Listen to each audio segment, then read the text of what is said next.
And, you know, real estate, you never stop learning. I mean, I've learned a lot by doing. I mean, basically, you know, by failing.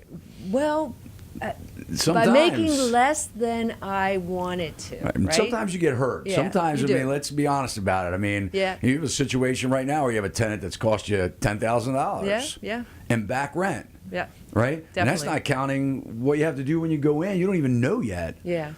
what they're That's going to true. leave you with when they move out. Yep, that's true. So, I mean, you know, you get into this business, you can be Yeah. scolded. And you hear about it, and you know that'll never be me. When you go to these meetings, you hear about the mistakes, and you're like, I'll never do that. But you know, it's an ongoing thing. I mean, people, you can't trust everybody. You may think you can, but then you'll get a tenant in there that just lies through their teeth. Yeah. That does happen. Yeah. On the flip side, you know, I've got tenants that treat the property like it's their own. Absolutely. And they'll stay Yeah. there for 10 years, 15 years. They'll buy the place. Yeah. Essentially for Right. you.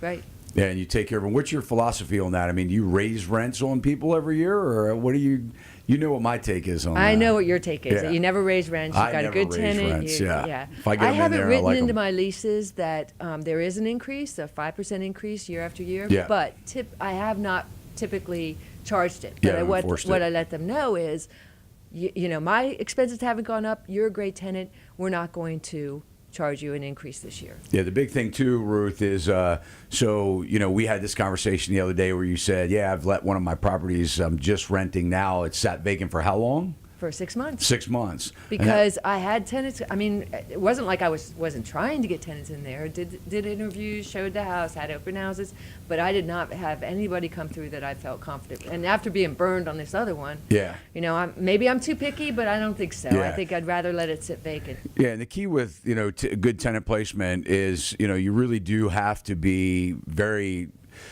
selective and without violating laws. Yeah. And so I think the biggest thing that if you're looking to have a rental is that, or if you have rentals and you're trying to put a good tenant in there, maybe you've had some bad experience.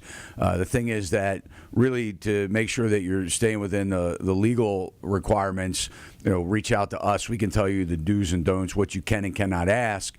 But, as far as it's a big key component is to be consistent. So you can't say to one person that you have this set of standards in order to accept them as a tenant and then switch that set of standards when you're talking to somebody else. So you have to really make sure that you're consistent across all of your interviewing. And then, really just don't be afraid of letting that property sit vacant. Right. Because that right tenant is everything to the success of you being, either doing well in this business, and at least in the rental business, or not. Well, and at the same time, you can't be discriminatory. You can be selective. You can be selective. You can set. I won't take anybody below a 650 credit score. I mean, you can set those as long as you treat as long as each application is treated with the same criteria. That's right. Yeah. Yep. And what I like to do is actually visit the place that they live now. So I always try and make that part of it to say, hey, look, within 24 hours, I want to do a visit to where you're living now. And a lot of times we'll say, well, it's in my parents' basement or whatever, but that's okay. I just want to come check it out, see how you live. Right, and they're not afraid. They've been asked this before. In other words, I've had tenants, prospective tenants, come, and they're on the phone. They have pictures of their place that they want to show me. Wow, that's great. They want to show me that they take good care of the property. Yeah. So it's just a matter of being selective.